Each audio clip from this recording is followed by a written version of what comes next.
8 तारीख को चुनाव के बाद। जी चुनाव के बाद इससे पहले धमकाया हुआ क्या धमकाया हुआ था? तो बोला था जो दूसरा नंबर ललटेन में वोट अगर नहीं देगा ना तो इसमें चलने नहीं देंगे, ललटेन वाला का खेत है। तो हम लोग पीर साथ में दिए हैं वोट सर, है ना। इसीलिए हम लोग को ऊपर जब बहुत ज्यादा दूसरा नंबर ये सब कार्रवाई करता है सर, बहुत धमकाता है। क्या बोला था? ये तू लोग ललटेन में है, ललटेन के खेत में है चलता है तो ललटेन में वोट दो। हम लोग ऐसे पहले दूसरा नंबर हम कहे जो भाई हमारे जहाँ मर्जी है तहाँ हम देंगे वोट। तो हम जाके तीर में वोट दिए, हमारा मर्जी किया जो हम तीर में वोट देने का, तो हम तीर में वोट दिए हैं। इसीलिए सब ऐसे पहले से 5 दिन पहले से दूसरा नंबर ये सब हमको पहले यही कारण के ललटेन के कारण के धमका रहा था हमको।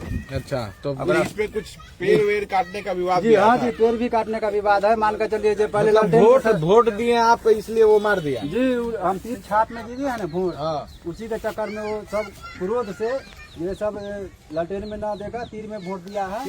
इसीलिए दूसरा नंबर इस सबको करो 5-7 घर है आदमी पासवान, इस सबको दूसरा नंबर यहाँ देखो कहाँ दूसरा नंबर इसको मारो पीटो, कोई पुलिस कार्रवाई की। जी पुलिस तो आया था वहाँ पर अरेस्ट किया है, 2 लेडीज का जो मारा है, 3 दोषी जो फरार है उसको पकड़ा गया है। किस चीज से मारा? किस चीज से मारा? खट्टा से मारा है सर। वहाँ पर धान काट रहा था सर, देखिए वहाँ पर वो धान आधा लगा हुआ उसी में काट रहे लगा हुआ है वहाँ पर। वहाँ से गए धान लमसम 5 बजे के लमसम में वहाँ गया, उसको लड़की को रोकने के लिए 18 साल का होगा उसको वहाँ गया है। वो जलेबी का पत्ता वहाँ पर देख लीजिए, वो उसमें मना करने गया तो देख ऊपर मत है सर, और नहीं ये सब काटना तो नहीं जाए, काटा उटा होगा। यही में उसको गाली गलौज करने लगा वो हमारे पिताजी को। इसी के चक्कर में उसको पीछे से आया, बस फट्टा मारा उसको बीच के, वही ठाई उल्टा दिया, उसको बेमौत मार दिया, वही ठाई सफाई प्राण खत्म कर दिया। कितना उम्र था पिताजी का? पिताजी का 70 वर्ष था। तो FIR वगैरह सब हुआ है ना? जी हुआ है, तो हुआ है। 2 आदमी को तो ले गया, वही जो मारा है माँ बेटी को। हाँ, उसको ले गया था। अनुसूचित जाति का केस हुआ, वो सब हुआ है? जी हुआ है।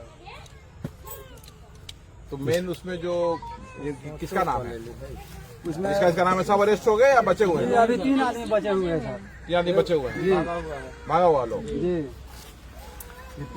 वो 5 आदमी का नाम उसमें दर्ज है सर, जिसमें जिनको पकड़ा गया है जो मेन है सर मारने वाला, जो खड़ा होकर मार खिलाया है, जो मारो इसको है ना। जो आगे जो होगा ना हम देखेंगे, केस में लड़ना होगा ना तो केस के लिए पैसा मैं दूंगा, है ना। वो सब अभी ऐसा बोला है? जी ऐसा आदेश दिया।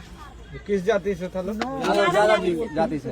कहाँ घर हुआ लोग का? यही सामने ही है, एगो घर यहाँ पर है, एगो ये सामने जो है सेंटर खोल रखा है, एगो वहाँ लास्ट वाला सर आपका सिमनगर। सब भागा हुआ है? सब भागा हुआ है। यहाँ पे कितना दुसाध घर है? 10 घर है सर। 10 घर दुसाध घर होते हुए 2 घर यादव आप लोग को मार रहे हैं। अब हमारा भतीजे का सर, हमारा भतीजे का शादी 1 तारीख का शादी होने वाला था। अब यहाँ पर इतना दूसरा नंबर पानी लगा हुआ था, यहाँ पर क्या कहता है जो आंगनबाड़ी है, हम कह रहे यहाँ पर माटी भर दे, 23 तारीख का लगन ठेकना है, तो यहाँ पर हम माटी भरे, इसका भी विवाद कर दिया वो लोग। ये सलाह चलता है तू ग्वार के खेत में है या मतलब तीर को देगा तो वोट, ये सब बात बोल के धमका के ये सब दिया है। सरकार नहीं बनी है तो ये स्थिति है। तो सरकार ये तो काम आप ही लोग के गठबंधन के द्वारा न हो रहा है, कांग्रेस में है आप देखिए मैं बिल्कुल स्पष्ट रहता हूँ अपनी चीजों में, और जहाँ समाज की बात आती है वहाँ राजनीति से कोई मतलब नहीं, सीधा स्पष्ट बात। Tejashwi Yadav ji A to Z की बात करते हैं, तो मैं पूछना चाहता हूं तेजस्वी यादव जी से कि क्या पासवान उस A to Z में नहीं आता है कि आपके स्वजातीय लोग, हमारे पासवान बुजुर्ग 70 वर्षीय वृद्ध की हत्या कर देते हैं? उनकी पत्नी को देखिए, उनकी पत्नी हमारे साथ यहाँ खड़ी है।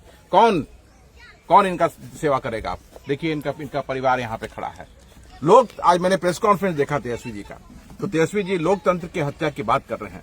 तो लोकतंत्र की हत्या और संविधान बचाने की बात जो है, तो हमारा समाज जो है ये संवैधानिक अपना अधिकार को इस्तेमाल करके जिधर चाहा उधर वोट दिया, तो आप उसकी हत्या कर देंगे? मैं एक सवाल पूछना चाहता हूं कि जिस तरह से लोकतंत्र की हत्या की बात कर रहे हैं, आज तो लोकतंत्र का हत्या हुआ जीता जागता दिखा जा रहा है कि एक पासवान कम्युनिटी अगर NDA को वोट कर दे तो RJD के लोग जान से मार देते हैं। यही तो बात है ना कि संविधान की रक्षा करने की जो बात कर रहे हैं, जो लोकतंत्र की रक्षा करने की जो बात कर रहे हैं, आज समय है वो, आज समय है कि आप आगे आइए, स्पष्टीकरण दीजिए, और जो इनके पति की जो हत्या हुई है, इनके पिता की जो हत्या हुई है, आप उस पर स्पष्टीकरण आके दीजिए कि किस लिए, क्यों उनके सुजातीय लोगों ने इनकी हत्या कर दी। क्या संवैधानिक अधिकार का इस्तेमाल कोई नहीं करेगा? क्या बिहार में जंगल राज है? ऐसा तो नहीं है। ये तो सरकार में आने से पहले ही आप लोग का जंगल राज दिख रहा है। तो ये इसके लिए आप जवाब दे, इसके लिए स्पष्टीकरण राष्ट्रीय जनता दल और राष्ट्रीय जनता दल के जो नेता हैं उनको आगे आना चाहिए। तेजस्वी यादव जी को आगे आना चाहिए। मैं आज प्रेस कॉन्फ्रेंस देख रहा था, उसमें उन्होंने कहा कि लोकतंत्र की हत्या हम नहीं होने देंगे। तो क्या हमारे जो समाज की एक वृद्ध 70 वर्षीय पासवान की हत्या हो रही है, तो क्या वो लोकतंत्र की हत्या नहीं है? तो आपको आगे आना चाहिए और बताना चाहिए कि आप जो A to Z की बात करते हैं, सभी की रक्षा करने की बात करते हैं, बिहार का नेतृत्व करने की बात करते हैं, तो क्या ये बिहार का नेतृत्व है? क्या पासवान आपके छाया में नहीं रहेगा? क्या उसको आप मार देंगे? आपके लोग उसके मारेंगे? जब सरकार जब नहीं बनी है तो ये हाल है, सरकार बनने के बाद क्या होगा? तो अब तो चुनाव बीत गया है, हम इसके लिए लड़ाई लड़ेंगे और न्याय और संघर्ष हमारा जारी रहेगा ताकि इस परिवार को न्याय मिल सके। ये गलत हुआ है, ये गलत हुआ है और ये ऐसा नहीं होना चाहिए था।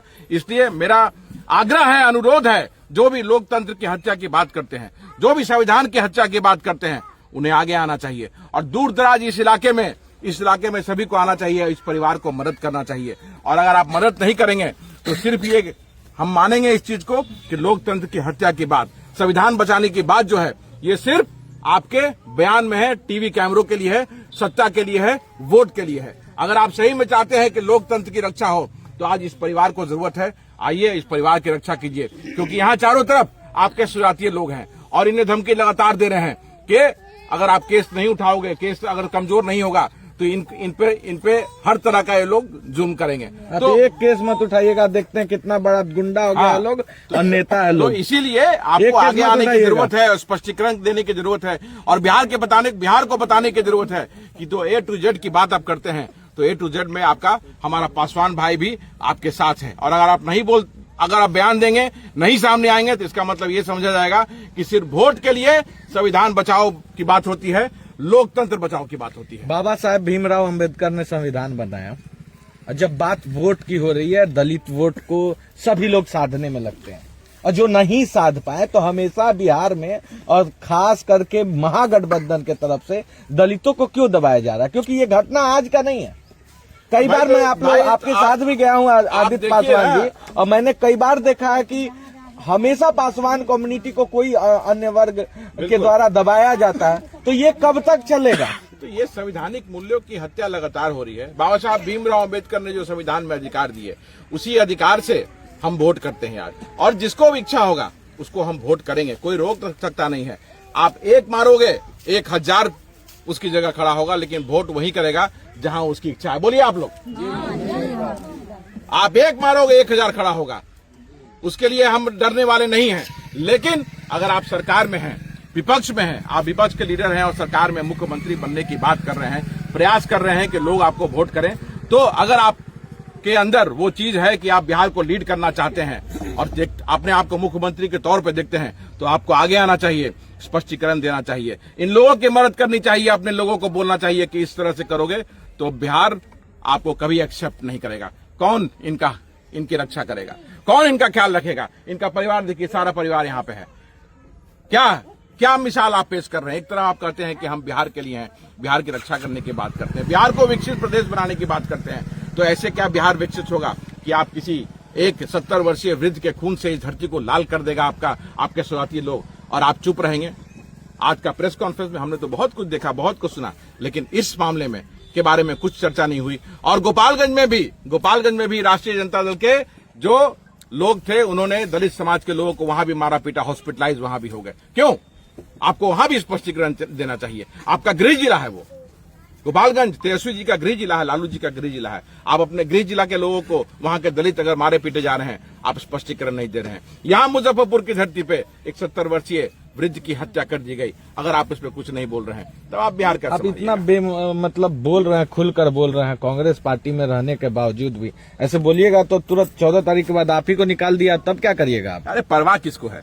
अगर इसकी परवाह आदित्य को रहता तो आज यहाँ पे नहीं रहता।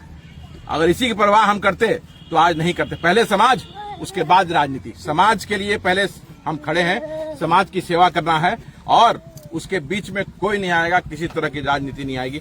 जहां समाज हमारा सबसे पहले वो, उसके बाद ही कुछ बात होगा।